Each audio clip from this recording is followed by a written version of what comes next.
วัสดีครับผมเชฟก๊อตนะครับใครๆก็เข้าครัววันนี้นะครับมีพาสต้าปลาหมึกผัดไข่เค็มมาฝากคุณผู้ชมกันนะครับเป็นเมนูที่น่าจะถูกปากใครหลายๆคนนะครับเดี๋ยวตอนนี้เราไปดูส่วนผสมพร้อมๆกันเลยครับส่วนผสมของเมนูพาสต้าปลาหมึกผัดไข่เค็มนะครับอย่างแรกนะครับก็จะเป็นเส้นพาสต้าลวกสุกนะครับอันนี้คุณผู้ชมสามารถเปลี่ยนเส้นพาสต้าได้ตามต้องการเลยนะครับวันนี้ผมใช้เป็นเส้นหมึกดำนะครับต่อมาเป็นปลาหมึกลวกสุกครับไข่แดงเค็มต้นหอมครับผม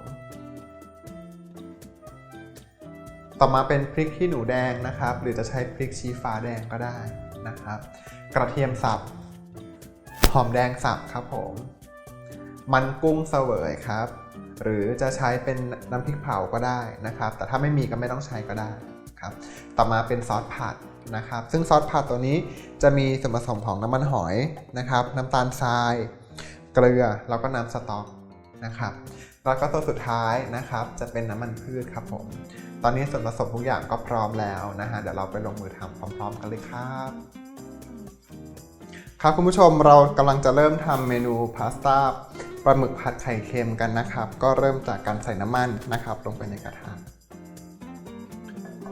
จากนั้นนะครับก็เป็นกระเทียมสับครับผมหอมแดงสับนะครับ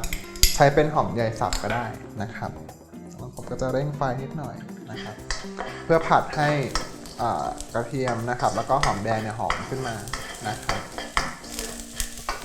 จากนั้นนะครับผมจะใส่ไข่แดงเข้มนะครับลงไปก็ใช้ตะหลิวนะครับหรือว่าพายไม้ที่เรามีเนี่ยนะครับยีครับยีให้เขาแตกออกจากกันนะครับตรงนี้อาจจะต้องใช้เวลานานสักนิดนึงนะครับเพราะเราต้องการให้ไข่เนี่ยถูกผัดให้เข้ากับน้ำมันดีเลยนะครับมันก็จะมีความหอมความมันขึ้นมานะครับ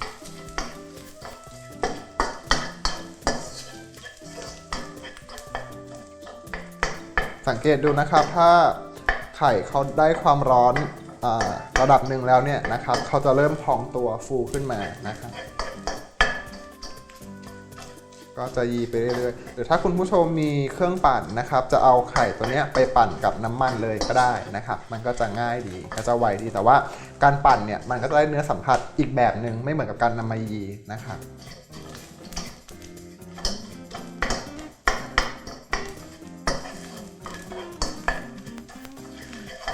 ตอนนี้เราก็จะได้กลิ่นของไข่เค็มเนี่ยค่อนข้างหอมขึ้นมานะครับเขาก็จะเริ่มฟูตามที่เห็นเลยนะครับจะฟูมากๆนะครับต่อมาผมจะใส่ปลาหมึกนะครับลงไปโดยส่วนตัวผมชอบใช้ปลาหมึกที่ลวกแล้วนะครับเพราะว่าน้ำจะไม่ค่อยมีเยอะแล้วนะครับการที่เรานำปลาหมึกมาปรุงโดยที่ให้มีน้ำเยอะเนี่ยมันจะทำให้อาหารเรากลิ่นเพี้ยนหรือว่ารสเพี้ยนนะฮะคือจะมีกลิ่นคาวของปลาหมึกเข้ามาปนเพราะฉะนั้นเชื่อว่าบางเมนูเนี่ยใช้ลวกก่อนน่าจะดีกว่านะครับต่อมานะครับผมใช้เป็นมันกุ้งเสวยนะครับถ้าไม่มีนะครับคุณผู้ชมใช้เป็นน้ำพริกเผาก็ได้นะครับเราก็จะผัดด้วยไฟอ่อนนิดนึงนะฮะตอนนี้ผัดให้เครื่องเข้ากันดีนะครับสังเกตดูว่าพอใส่มันกุ้งเสวยลงไปเนี่ยสีจะเริ่มชัดเจนมากขึ้นนะครับจะไม่ใช่แค่สีเหลืองอ่อนๆแล้วแต่จะกลายเป็นสีออกส้มๆนะครับเพราะเขาจะช่วยเรื่องของสีซึ่งก็เป็นเทคนิคเดียวกันกับการใช้พริกเผานะครับเพื่อได้สีเข้มขึ้นมาเหมือนกันอันนี้กลิ่นค่อนข้างหอมนะฮะหอมทั้งมันกุ้งแล้วก็หอมทั้งไข่เค็มนะครับต่อมานะครับผมก็จะใส่ซอสผัดนะครับซอสผัดมีส่วนผสมของอะไรบ้างนะครับก็จะมีเกลือนะครับมีน้ำตาลทรายนะครับแล้วก็มีน้ำมันหอยครับผมอาจจะใส่เป็นน้ำสต๊อกนิดหน่อยก็ได้นะครับจากนั้นนะครับผมก็ใส่เส้นลงไปนะครับไปคลุกให้เข้ากันนะครับเส้นพาสต้าเนี่ยต่อให้เขาถูกลวกมาระดับหนึ่งแล้วก็ตามนะครับพอเอามาผัดหรือมาทำให้สุกต่อเนี่ยเขาก็ยังมีหน้าที่ในการดูดซับน้ำเข้าไปอยู่ดีนะครับเดี๋ยวสังเกตดูว่าน้ำเราเนี่ยมันจะค่อยๆงวดลงไปเองนะครับ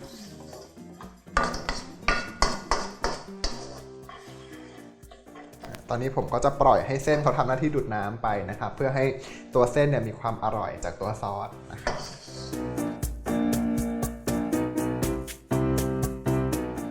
ครับตอนนี้นะครับซอสเราก็เริ่มงวดแล้วนะครับผมก็จะปิดไฟก่อนเลยนะครับแล้วก็ใส่ส่วนผสม2อย่างสุดท้ายนะครับคือต้นหอมแล้วก็พริกแดงนะครับเหตุผลที่ปิดไฟเลยเพราะว่าผมไม่ต้องการให้ต้นหอมของเราเนี่ยโดนความร้อนนานนะครับแค่ให้พอรู้สึกว่ามีการกระตุ้นจากความร้อนก็พอแล้วนะครับส่วนเรื่องของพริกแดงนั้นนะฮะสามารถใส่ได้ตามความชอบเลยใครชอบเผ็ดอาจจะใส่เป็นพริกแดงใครที่อาจจะไม่ได้ชอบทานเผ็ดมากอาจจะใช้เป็นพริกชี้ฟ้าแดงก็ได้นะครับตอนนี้ผัดของเราก็น่าจะได้ที่เรียบร้อยแล้วเดี๋ยวเราไปจัดจานพร้อมๆกันเลยครับ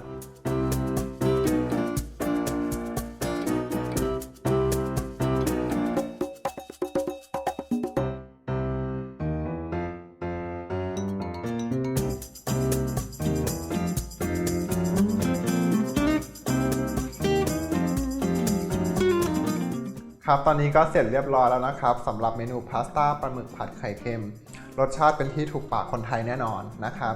ก็สำหรับคุณผู้ชมนะครับท่านใดที่ต้องการรายละเอียดเพิ่มเติมนะครับ